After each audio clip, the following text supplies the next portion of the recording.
The day has come, a day to celebrate Republic of India.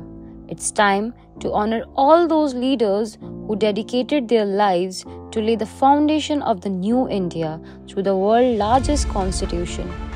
Now is the moment to witness this new India and experience sovereignty and unity. Our visionary scientists have unveiled wonders such as missions like Chandrayaan, Aditya L1 and Gaganyaan. The status of women in our nation has evolved, breaking societal norms to contributing significantly in every sector. On the occasion of Republic Day, let's cherish the essence of sports as a reflection of India's spirit imbued with seamless devotion. Our engineers have transformed the landscape of our country, leaving an indelible mark with their exceptional architecture and innovation.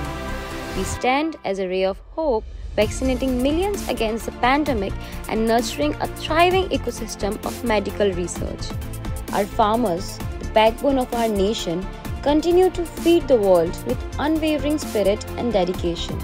They lead global conversation on climate change, advocating for a sustainable future.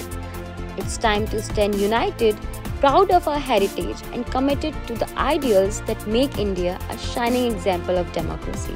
Happy Republic Day. Jai Hind.